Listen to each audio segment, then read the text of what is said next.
Welcome back to Well, That's Interesting. The seemed like a good idea at the time, but turns out it wasn't edition. You know, just story of my life. Just story of every Friday night, Saturday night, quite a few Tuesday nights, some Wednesday, honestly, every night. Feels like this. Seemed like a good idea, but then it wasn't? Yeah. No. That bottle of wine seemed like a good idea, but it immediately was not. Definitely not. Be careful with the cheap wine out there. Oh, God. Yeah. Yeah. Or the crappy expensive ones. There you go. Watch out. Yes. The wine is going to get you. So today is In-Betweeni 080. Tattoo causes medical confusion. What? What? Yeah. And boy survives impalement. Oh, no. I mean, oh, yes?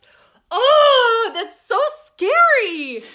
First of all, I just want to point out I'm sitting next to someone who has between 16 and 18 tattoos. Something like that. We brought up the number the other day and I realized I didn't know, and I don't think Jill knows either. I lost count.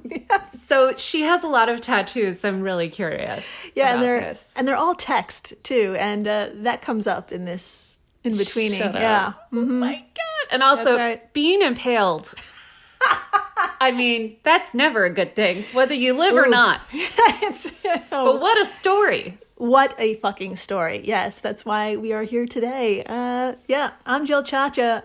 I'm covered in tattoos, and I am with the non-tattooed Marissa Riley. That's right. I'm here. I am ink-free. But I am totally jealous of everyone with tattoos. I really wish I had one. Maybe I will. I'll work on it. I know, you've been thinking of a few. I'm scared. I don't know why I'm so scared. I could drink a bottle of terrible wine, but one tattoo and I'm like, no, I'm scared. Well, let's see what happens after your next bottle of wine. There we go. That might be the key to all of this. If this is your first time listening, welcome to the flock. Welcome. Dr. Riley here comes in cold and learns everything in real time, just like you. It's true. I had no idea what we were going to talk about today. And now that I do, I'm really excited and a little worried. Yes. For Jill. No. And this boy, clearly. Yes. I'm very worried for him. Fucking this kid. That's the second part of the show, but the first half of the show, I guess we should begin. We absolutely should. Yes. Today, my friends, we're going to begin not by citing a medical case or a study. Our source today is a letter addressed to the editor of the New England Journal of Medicine. Oh. Received back in ye old 2017. What a long time ago. What a long time ago. What a long time ago. Also, a letter. Yes. Talk about a word you don't hear anymore. No. Do y'all remember that? Yeah. I hear they're still around a little bit. Whoa. Yeah. You guys. So, and the events described in that letter include a tattoo, a little bit of chaos, Good. and a life or death decision to be made, a decision that would be irreversible and potentially disastrous if incorrect. Well, Yeah. it's not good. No. That's terrible. Now, in what state could a tattoo cause chaos and confusion? Florida. That's right. That's right, my friends. We are in Florida, so let's crack on and begin the tale as told by 4 medical doctors at the University of Miami. I like how, now that we're talking about Florida, you had to specify that these doctors are medical doctors. These are 4 real medical doctors who went to school at schools in Florida. That's right. Oh, dear. And it was here.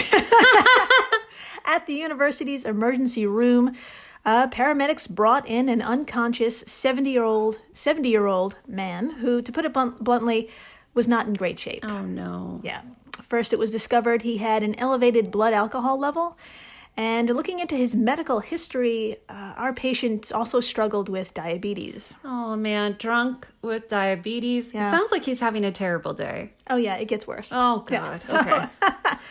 And to top it off, he also had several other chronic diseases, including chronic obstructive pulmonary disease, or COPD. I am not sure what that is. I can put together what it is just based on what it's called. Yeah. And it sounds terrible. Yeah, it doesn't sound fun, and it's not. So, Dr. Marissa, I thought you can do us the honor and explain what this is and why it blows. I would love to talk about it.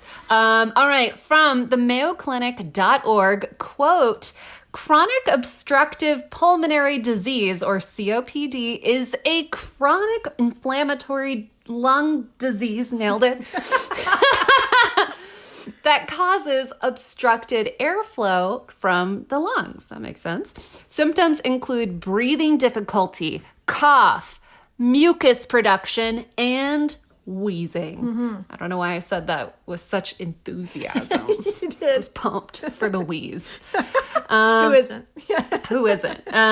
It's typically caused by long-term exposure to irritating gases or particulate matter, most often from cigarette smoke. I see where we're going. Yeah. Emphysema and chronic bronchitis are the two most common conditions that contribute to COPD. These two conditions usually occur together and can vary in severity. Chronic bronchitis is inflammation of the lining of the bronchial tubes, which carry air to and from air sacs or alveoli of the lungs. It kind of looks like broccoli. That's my input. You got it. As someone with a lifelong asthma problem, I think I know more about my lungs than my uterus. That's just sad. Okay. Continuing the quote. That's for another show. Yeah. Continuing the quote, emphysema is a condition in which the alveoli at the end of the smallest air passages of the lungs are destroyed as a result of damaging exposure to cigarette smoke and other irritating gases and particulate matter. End quote. So it sounds like a lot of things could be contributing to this COPD. Yeah. Exactly. It sucks. It completely sucks. Really bad for your breathing broccoli. Yes. Breathing broccoli, not working, basically. It's going bad. It's not working. Now, our unconscious elderly patient was, as you can tell, in dire straits. Yeah. And in an attempt to stabilize him and assist with breathing, and honestly, to hook him up to the variety of machines that report back on vitals, they needed access to his chest. So they opened up his shirt. Okay. Now, what they saw literally stopped doctors and nurses in their tracks. Oh my God. Yeah. I'm really stressed. Is it... Dr. Marissa, yes. I have a photo of what was seen, and with your medical expertise, I ask you, what would you have done if you saw this? And what would you do if you knew you saw this and the patient probably wouldn't survive? What would be your choice? Anyway, this photo is on our social media stuff, so please come on by and see what was exposed after they opened this man's shirt. Before you show me the picture, I have two ideas of what it could be. Yeah. Okay, so number one is it says do not resuscitate. Oh, shit. Is that what it is? Yes. Okay, do you want to know what my number two is? Yes. A swastika. Oh, God. I think they have to ignore it. They sign a thing. But do not resuscitate is, they can't ignore that. That's an actual message. That is a really good point. So is that your stance? Yeah, I think so. That is your stance? Yeah, take it out. That's exactly what it says. Take a look. Yes. You guys, it says it right across his chest, and it says do not resuscitate, and under the word not, it's underlined. That's right. It's very clear. Yeah. It's very big. Mm-hmm. It's in a very all caps type of font. Yep, it's bold. It's bold. It's right under the collarbone. It's right under the collarbone. Can't miss it. You really can't miss it. Yeah. I don't know. And if I was a doctor, I don't know what I would do. Yeah. Yeah. I mean, what is the law here? Do you have to actually sign a form? Is this enough? All great questions. Yeah, let's get into it. My friends, from that letter to the from that letter to the New England Journal of Medicine, quote, his anterior chest had a tattoo that read, "Do not resuscitate," accompanied by his presumed signature. Shut End up. quote. His signature. Oh, Yeah. it's blurred out. Obviously, that makes sense. His signature is on his chest. Yes. Oh my God. If this was a joke, that would be a really bad joke. Yeah. But if this is what he wants, I know. mean, Exactly. Yeah, if you take a look at the photo, you'll see the lower, right-hand corner is kind of blurred out, and that's where his signature was. Oh my so, God. what to do? Well, actually, before we dive into what was actually done, just a recap, a Do Not Resuscitate, or DNR, Right. is a legal order which usually requires paperwork. Yeah. Yeah. It Not provi- skin. It provides clear instruction for doctors not to perform any CPR or any advanced life support if a patient's heart stops beating. Right. Now, our patient's heart was still beating at this point, but it wasn't looking too good. Staff knew at some point they'd probably have to intervene, so they were faced with a damn important question. Do you honor the tattoo or not? Yeah. I don't know what to do. Because I so respect if you're done, and that's okay. Yeah. I know. And if you went through the trouble of doing this, Yeah, right? but also, when did he make this? That's a great question. Put a pin in that. Did he do this as like a 22-year-old, as a Right. joke, when he felt like he was, at that age when you feel like you're never going to die? You are. And now he's in his 70s. He never got around to removing it. Put a pin in all that. 'cause Oh we're my gonna get God. Oh my God. I never cracked the case. You guys. You're fucking I'm nailing getting better at this.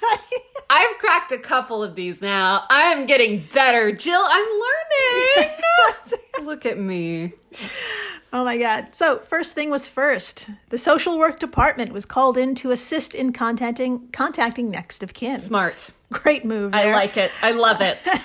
Dr. Marissa, please tell us, according to the letter sent in by the 4 doctors, what stance did they initially take? Let's talk about it. All right, quote, we initially decided not to honor the tattoo, love it, invoking the principle of not choosing an irreversible path when faced with uncertainty. This decision left us conflicted, owing to the patient's extraordinary effort to make his presumed advance directive known. End quote. Okay, so Yeah. they're thinking of not honoring the tattoo. Right. Their initial thoughts were we should resuscitate just in case. Just in case, because, yeah. But my friends, if they're prepared to resuscitate, that would actually be breaking their oath of doing no harm. Yeah. So if this guy truly wanted a no-go on CPR, he had that right. And so that would be a harm to that would his be a harm. wishes. Exactly. So I know. Sucks. So they did what any one of us would do in this situation. Call in some lawyers. Okay. Yeah. And a medical ethics expert. I'm so That's a hard sorry one. you had to say it. I'm not going to try to say that. You're on your own. Also, I love how all this is happening while he's dying. Yes, exactly. Dude, this is the best episode of Grey's Anatomy I've ever heard. And Yeah, he's on the Wow. he's on the fucking gurney when everyone's just scrambling right now. I hope this was someone. No, I don't hope this, but it'd be fascinating if this was someone's first day, and they're Jesus. and then they never came It's back. always- Someone's on the phone with their mom in the bathroom during all of this. I can't do this. I made a mistake. That's right. It's always Can I somebody. still go to technical college? Yeah. Yeah, it's always somebody's first day. So yeah, somebody's first. Please day. go to medical school and help people if you're on the fence, Yes. or be a teacher. That's another good one. That's a good one too. Yep. Go. So now, while doctors were waiting for the next of kin and discussing the matter, the patient received whatever care they could provide, attempting to hold off the worst. He got antibiotics, received intravenous fluid, and was treated with a BiPAP, or bi-level positive airway pressure machine. Nice. Now, I looked that up, and it's actually a fancy term for a machine we've all seen before. It's a clear plastic mask that goes over your nose and mouth, and it's connected to a ventilator. Nice. Yeah, so we've seen them. Yeah. It really helps tired, damaged lungs by providing an inhale pressure and an exhale pressure. So they're really trying to keep this guy alive. Yeah, stave off the death. Mm-hmm. So while our patient is hanging on, Dr. Marissa, please tell us, what did the ethics committee decide and what was the final ruling? I like how a committee had to be Yes. consulted in the middle of all this. What a nightmare.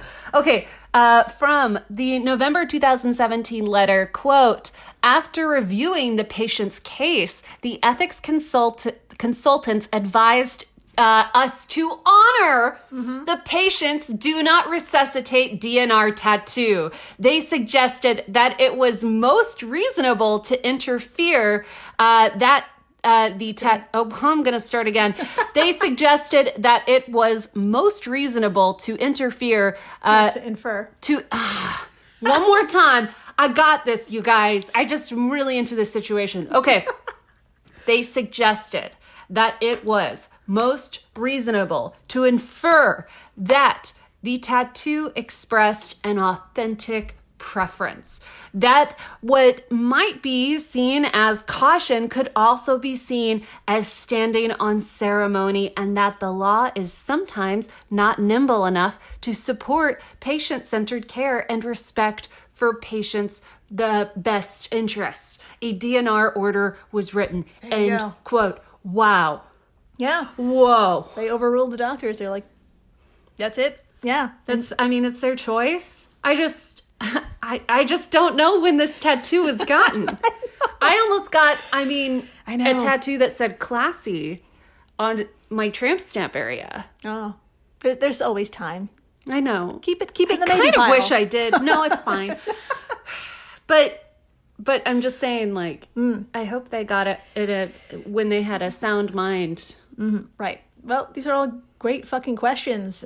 Because in true American fashion, the ethics committee said, fuck it, we don't need no stinking papers. This tattoo is a thing of beauty, and we're going to honor it. Yeah. The letter went on to say that, unfortunately, the gentleman's health did decline overnight, and in conjunction with what was decided, quote, he died without undergoing CPR or any advanced airway management. All right. End quote. There we go. So the letter also said, you guessed it, the social work department eventually did obtain a copy of his Florida Department of Health DNR order, and, drumroll please,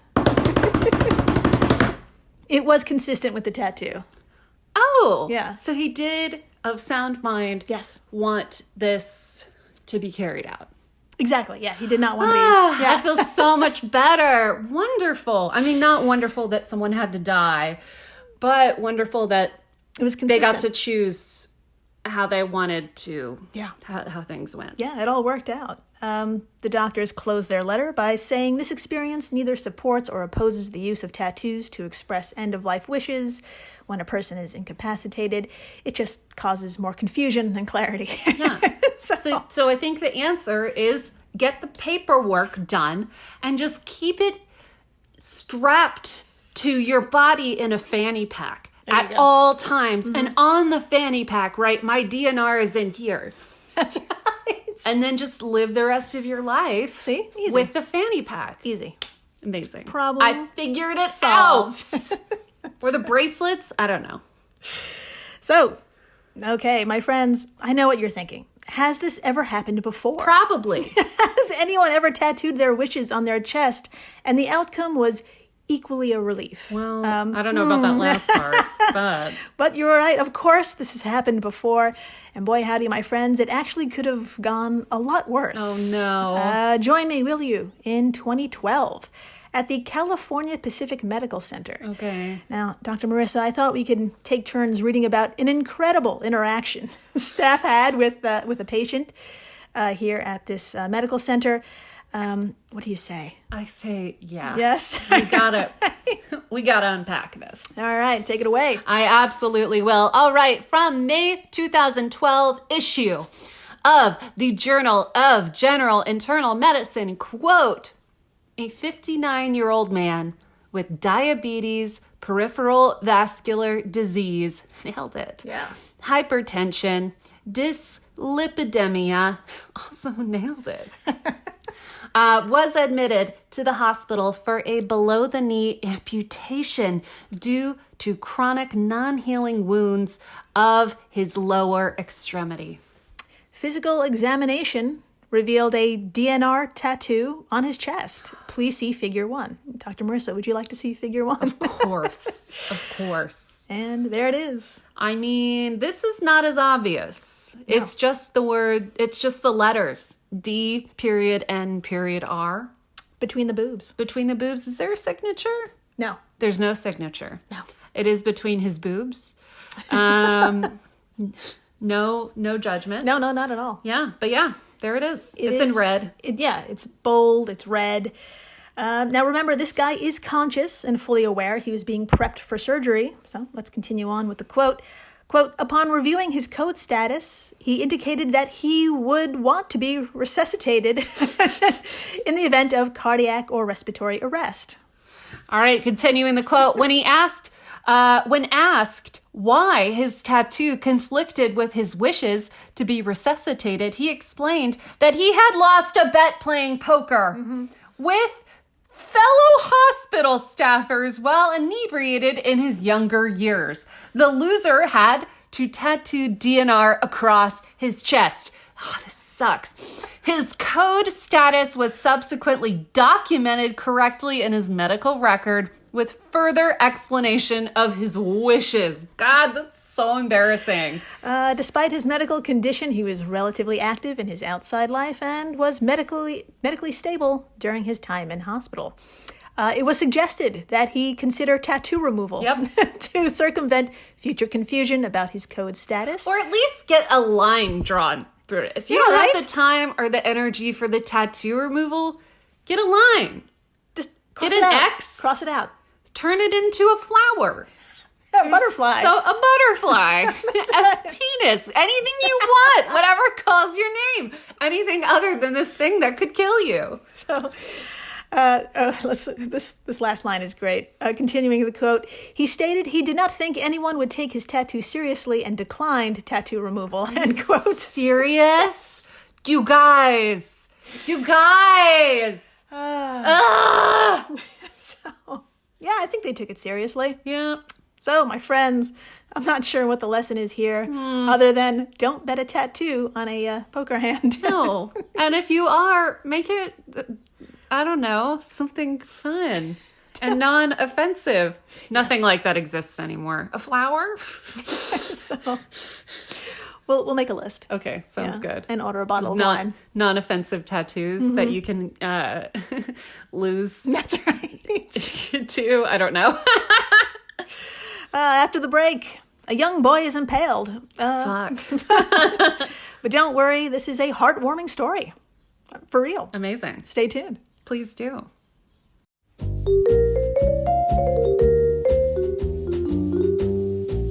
Have you ever wondered what really happened to Amelia Earhart or the lost colony of Roanoke? Do you ever find yourself scouring the internet for vicious Victorians and their murders by gaslight? Or perhaps you're just sick and tired of women being constantly misrepresented or plain lied about throughout history? If so, join me, Katie Charlwood, history harlot and reader of books, on Who Did What Now, the history podcast that's not your history class. Part of the Airwave Media Network.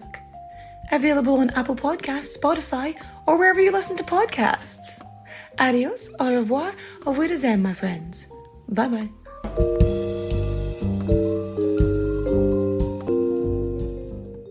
I'll be seeing you.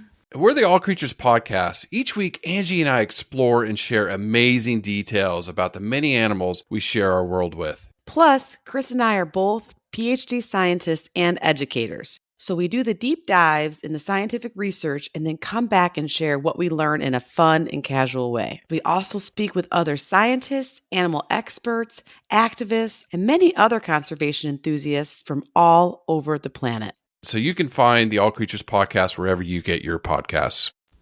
Hey everyone, Jill Chacha here from Well, That's Interesting, and I am absolutely thrilled to tell you about Spotify for podcasters. I use it, I love it, and it all started by downloading the free Spotify for Podcasters app, which has all the tools you need in one place to record and edit your masterpiece of a podcast. Spotify for Podcasters also distributes your show to all major platforms. So when you hit publish, Your episodes will stream not only on Spotify, but I'm talking about the Apples, the Googles, Stitcher, Good Pods, the other ones. You get the idea. And you can monetize your podcast with no minimum listenership required.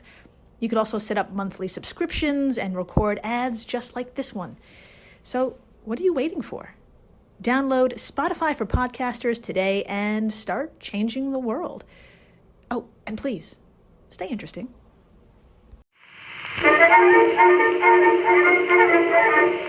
Did you know that Elvis once showed up to the White House high as a kite with a bunch of guns? Did you know that Eleanor Roosevelt once had a romantic relationship with a lesbian reporter? Hi, we're Stephanie. And Tux. From Beyond Reproach, a comedic history podcast where we talk about political scandals like how FDR's grandfather made the family fortune smuggling dope. And messy government officials like President Johnson, who named his dick Jumbo and would wave it around at people on Capitol Hill. Gross. And we do it all while drinking period-appropriate historic cocktails, like JFK's favorite, the Lime Daiquiri. We are not historians, we're just a couple of drunks who never shut up and love history. We hope you'll join us on Beyond Reproach for some big facts, good laughs, a little bit of swearing, a lot of drinking, and a real good time. You can find Beyond Reproach wherever you listen to your favorite podcasts.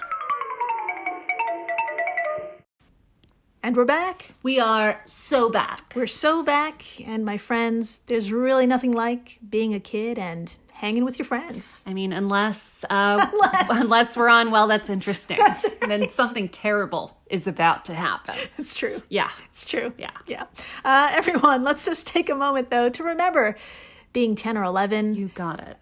It's an age when you're old enough to be on your own, but still young enough to do stupid shit and get away with it. Oh, yeah. Oh, yeah. With that, let's begin our story.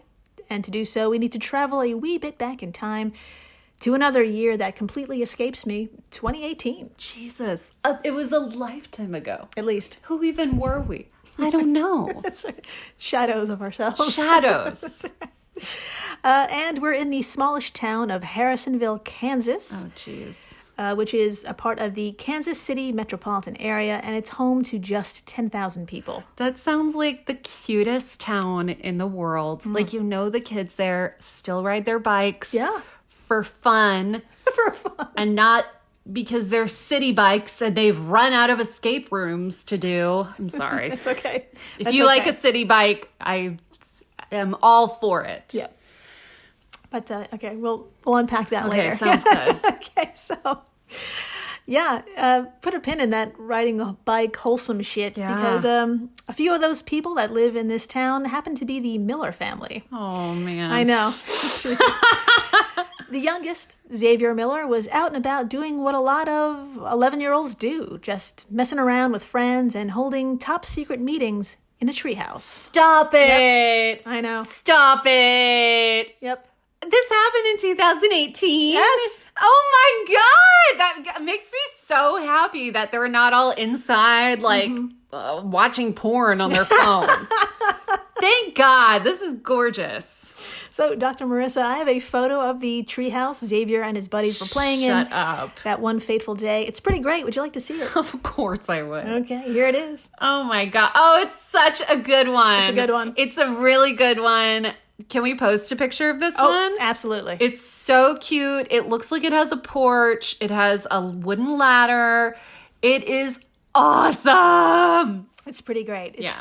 It's off the ground, but not too far off the ground. It kind of looks like a little barn on a platform. It's a tiny barn. Yeah, it's a tiny barn. Like you said, just settled on a platform. And it's surrounded by a beautiful tree. But unfortunately, the tree was also home to a nest of yellow jackets, which is a pretty aggressive wasp here in North America. Yeah, they're brutal. They are brutal, you guys. Also, I just realized this tree house looks kind of like the one from Hereditary. Oh, yeah, it does. And I'm not like trying to make everything about Hereditary, but like it actually does. Yeah. And honestly, what happens next feels like it's right out of that movie. Fuck. Shit. So the rambunctiousness of these meddling kids disturbed that nest. And as you can imagine what happened next, Xavier and the other boys had to jump ship in order to avoid being stung. Oh, no. But, Dr. Marissa, please tell us what bizarre coincidence, what pure fucking accident occurred during the scramble. All right. I'll talk about it. Okay. According to KCTV5.com, quote, as the boys scrambled to get down the ladder, Xavier fell onto a rotisserie skewer the boys had just found in a field and stuck into the ground like a flag, end quote. Yep. I mean, yeah, that's very hereditary. Yeah. It's very hereditary. Is that not insane? That is insane. But also, like, how cute is it, like, that they found a piece of crap and... I know, also It's wholesome. so cute! It just went so bad! God, please let your kids keep going outside and build them tree houses. This stuff happens. It does. It does. Yeah. I mean, we'll get into it. But yes, my friends, of all places to land, the kid impaled himself on a skewer they randomly stuck in the ground under the treehouse. And of all places to be impaled, my friends, I'm at a loss for words, so I'm going to show Dr. Marissa here an x-ray, and she's going to tell you where it entered the boy. Oh, no. But first, though, I have a picture of the skewer, and man, she's hefty. Dr. Marissa, if you were an 11-year-old boy, you would pick this up, would you not? Okay, Here it is. Show me. Oh, yeah. If that was on the ground, I would have to touch it. Yes. It's like a metal spear. Yeah. It's like it just looks way too. I would hit someone with it. If I was a little boy, oh my God, we'd be playing swords. Yep. Swords. Lol. Swords. We'd be playing like Game of Thrones and stuff because we all watched it on our phones because it's 2018. Right. I would have a lot of fun. Yeah. Yeah. It is of a notable size. Yeah. Yeah. So, again, that photo will be on our social media stuff. So please come on by and take a gander at the skewer. And Dr. Marissa, would you like to see where it ended up? Yeah, I kind of have an idea. Can do? Yeah. Yep. Okay. Yep. Okay. Cool. Ooh. This is even more hereditary. Yes. It went straight through his face. That's right. And through his head, but not through his brain. No, Wow. that is a good observation. It looks like right above his. First of all, I'm looking at an X-ray, which is painful to look at. Yeah. I can't imagine. I mean, if you have other pictures of this, I will look. But this is crazy. It looks like it goes straight through. Is it his nose? Yeah, you're close. Yeah. Top of his nose, his eye, You're close. You're getting closer. between the nose and the eye. You got it. Yeah. And then it goes down right under the brain, right above the jaw, through the back of the neck. Yeah. That's exactly right. Yeah. Everyone, imagine your face. Now, now point to your right nostril. Okay? Okay. Now move your finger to the tiny space between that nostril and cheek. Oh. And that's where it is. Yeah. Now imagine a skewer entering there and reaching to the back of your head, but at a slight angle so the tip of it lands at the base of the skull. Yeah. There you go. Yeah. Did So- he like get up Oh, that's a great question. and run inside? You're And absolutely his right. mom shit herself?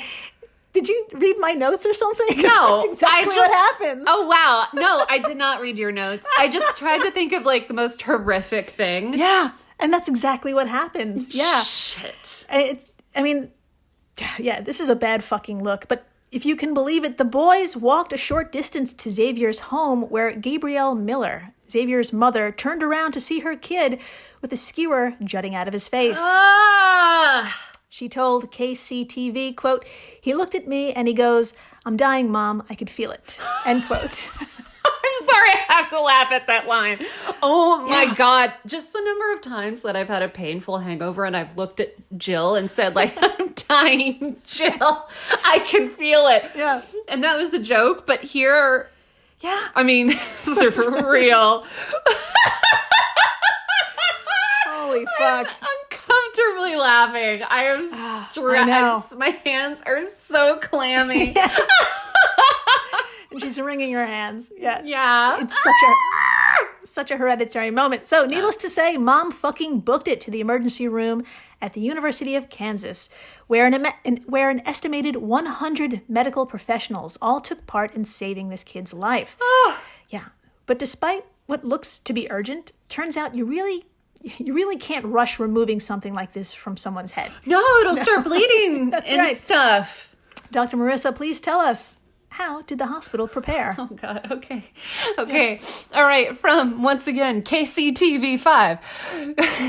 Quote, rather than sending him directly to surgery, doctors spent hours gathering information from brain surgeons, ENTs, and other specialists, preparing for a surgery that was about as delicate as it could be.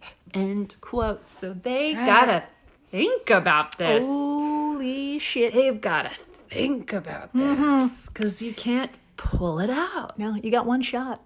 Yeah. One shot. That's right. Oh my God. We're quoting Eminem. I think that's how it goes, right? I'll take your word for it, doctor.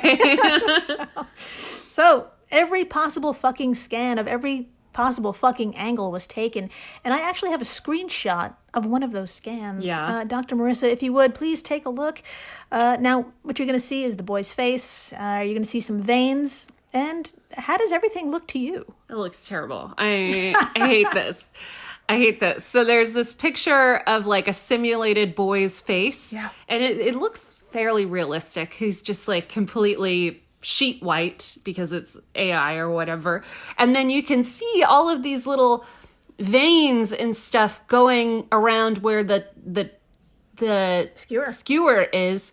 And then someone's physically pointing to it, being like, that's it. That's right. There's the skewer. This is what we have to move.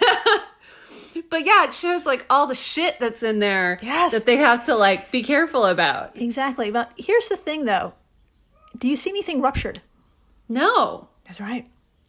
So it just clean went through him. No veins or crap. I know. If it looks like nothing's going on, please, everyone, head on over to our social media stuffs. Take a look at this scan.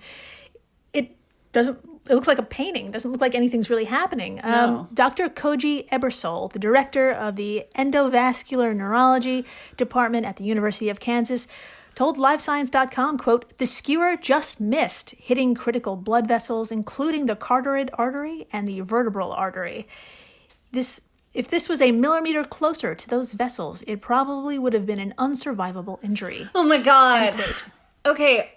Do you know what Ripley's Believe It or Not is? Yeah, sure. So they had a museum in, I think it was Houston or San Antonio, Texas, that me and my dad would go to. Yeah. And they would show pictures there of like people who had survived crazy impalings, and then they just left the thing in. Like leaving like a pole in someone's head. Yeah. And so that's the end of my story. That's what it made me think of. I'm like, what if they just left it? Yeah, I mean, if this was the old-timey days, I mean... They just sawed down the other parts so it wasn't as pointy. There you go. You'd just be, Xavier Skewer boy. Yep. Down the road. The human rotisserie thing. Yeah, he'd be making money off of this now. Oh, if this is old-timey. Yeah. Definitely. Luckily, it's not old-timey. It's 2018. But yeah, I mean, back to this fucking quote. According to Rachel Retner of Live Science, the skewer also missed other critical structures, including his brain, brainstem, and major nerves.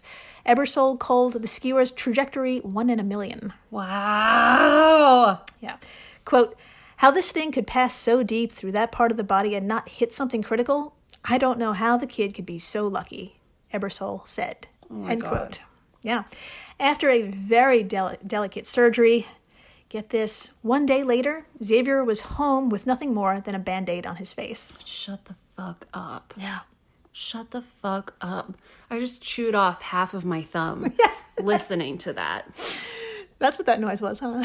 Yeah. Like, if you guys I heard, was reading my notes and I heard something nibbling in my right ear, and that was I'm Dr. chewing Riley. on my nail right now because I'm so stressed. I'm sorry if that is TMI, but I'm just a person. That was great. That was absolutely great. Now, of course, those 100 medical professionals kicked ass and saved the day, removing that skewer, we brought this up. Yeah. I mean, making one false move could have had terrible consequences. Yeah. And they did a fucking amazing job. Dude, I would put a picture of that on my wall like a trophy. I'd be like, look what I did. Yeah. You can trust me. That's right. Just tap the sign. Just Yeah. tap it. Yeah. So, but something else happened that day. Oh, what? Or didn't happen, I should say, that Okay. also played a huge role. If you guessed, well, I bet this kid just watched the film Black Panther and it helped save his life. You're right. What? Yeah, Dr. Marissa. Are we bringing Marvel into Yes. this? Oh! Dr. Marissa, please tell us, how did this movie impact, no pun intended, Xavier? Nothing would make me happier. All right, once again from KCTV5. I can't say it without sounding so weird. KCTV5.com. Quote, while Xavier gives a great deal of the credit for his survival to a high power, he also gives some of the thanks to one of the scenes in Black Panther. In the final scene, the villain portrayed by Michael B. Jordan is stabbed in the chest with a dagger, but he doesn't fall to his death until he chooses to remove the blade from his body. The boy credits the filmmakers for that life-saving lesson. I would definitely say thank you for putting that in, Xavier told KCTV5 News. And it really told me, if anything stabbed in me, I can't pull it out. End quote. What a lesson. Yes. We can all learn something from Marvel. Whoa. I know. Because some kids might just pull it out. But he's like, no, Nope. pull it out. I'm going to die. I learned this from Black Panther. I'm going to leave it. Or I'm going to die. Just like that. Amazing. So, I guess we learned another lesson today. Oh, yeah. Don't pull out a skewer if it lands in your head. Don't do it. Don't do it, you guys. I know you want to. So thank you for listening, rating, subscribing, telling your friends about not to get a DNR tattoo. Just don't do it. Don't do it. Don't do it. And tell them about Xavier. Yeah, don't pull anything out of your Face. face. Don't do it. And please, stay interesting. Please do.